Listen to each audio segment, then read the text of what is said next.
Hello friends, welcome to my channel educational update.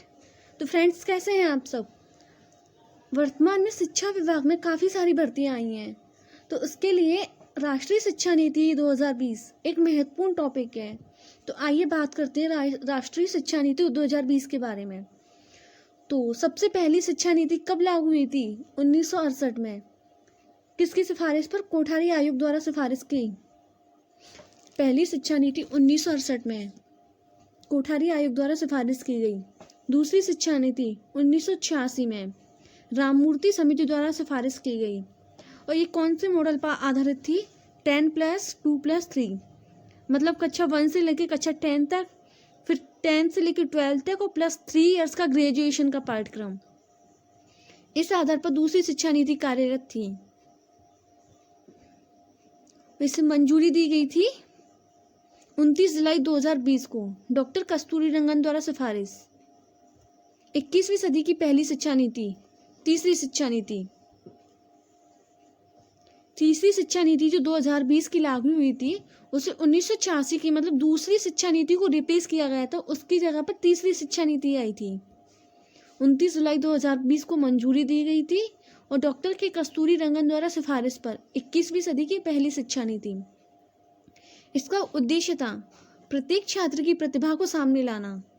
इस नीति द्वारा 12वीं तक पढ़ाई को 5334 में बांटी गई, मतलब 5+3+3+4। इस आधार पर लाई गई थी तीसरी शिक्षा नीति। संविधान में प्रावधान। 86वीं संविधान संशोधन अधिनियम 2002 द्वारा संविधान में अनुच्छेद 21 से जोड़ा गया, जिसमें प्रावधान किया गया है कि राज्य कानून बनाकर 6 से 14 वर्ष के सभी बच्चों के लिए अनिवार्य एवं निःशुल्क शिक्षा की व्यवस्था करे। तो 86वीं संविधान संशोधन 2002 द्वारा संविधान में अनुच्छेद कौन सा जोड़ा गया? अनुच्छेद 21 से, जो कि राज्य के सभी 6 से 14 वर्ष के सभी बच्चों के लिए अनिवार्य एवं निःशुल्क शिक्षा का प्रावधान किया गया है। इसके तहत राष्ट्रीय शिक्षा नीति 2020 में कुल 4 भाग थे, कुल 27 अध्याय थे। तो इसके 4 भाग कौन कौन से थे? नंबर 1 स्कूल शिक्षा, नंबर 2 उच्चतर शिक्षा, नंबर 3 अन्य केंद्रीय विचारणीय मुद्दे, नंबर 4 क्रियान्वयन की रणनीति। तो भाग 1 में स्कूल शिक्षा में कुल अध्याय 8 थे, 1 से लेकर 8 तक स्कूली शिक्षा से संबंध। उच्चतर शिक्षा में कुल अध्याय 11, 9 से 19 तक कॉलेज यूनिवर्सिटी की पढ़ाई से। तो कक्षा 1 से 8 तक तो स्कूल शिक्षा के अंतर्गत, और उच्चतर शिक्षा के अंतर्गत कॉलेज और यूनिवर्सिटी की पढ़ाई को रखा गया अनुच्छेद भाग 9 से 19 तक। और भाग 3 में अन्य केंद्रीय विचारणीय मुद्दे, इसमें कुल अध्याय। भाग 3 अन्य केंद्रीय विचारणीय मुद्दे, इसमें कुल अध्याय 5 थे, 20 से लेकर 24 तक। व्यावसायिक शिक्षा, प्रौढ़ शिक्षा, भारतीय भाषाएं, कला एवं संस्कृति, टेक्नोलॉजी उपयोग, डिजिटल शिक्षा संबंधित। तो भाग 3 में केंद्र के विचाराधीन मुद्दे थे। और भाग 4 क्रियान्वयन की रणनीति, इसमें कुल अध्याय 3 थे, 25 से लेकर 27 तक।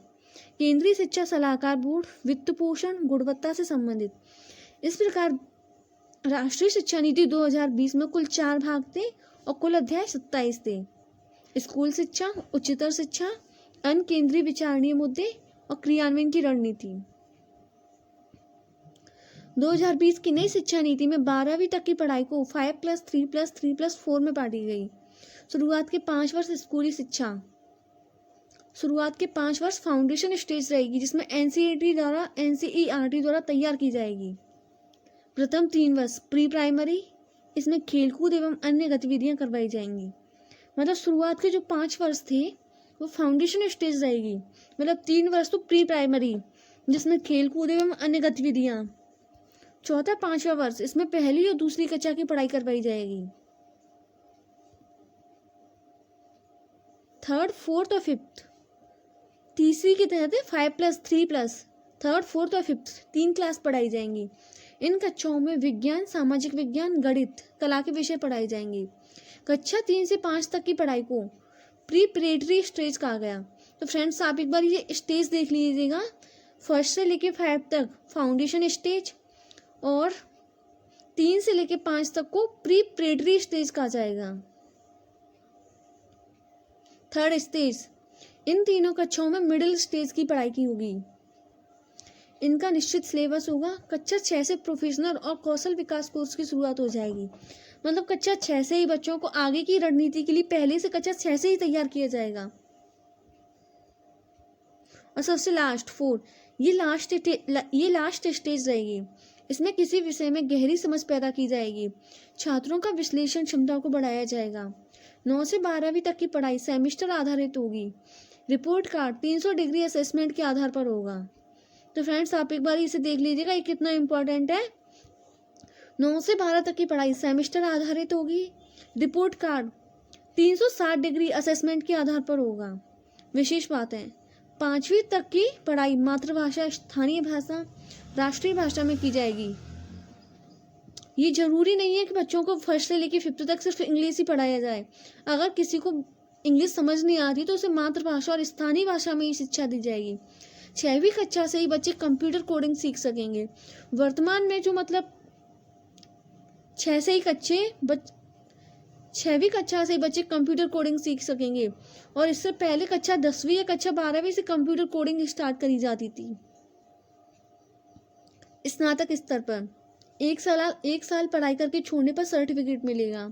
2 साल पढ़ाई छोड़ने पर डिप्लोमा मिलेगा और 3 साल पढ़कर छोड़ने पर बैचलर डिग्री मिलेगी।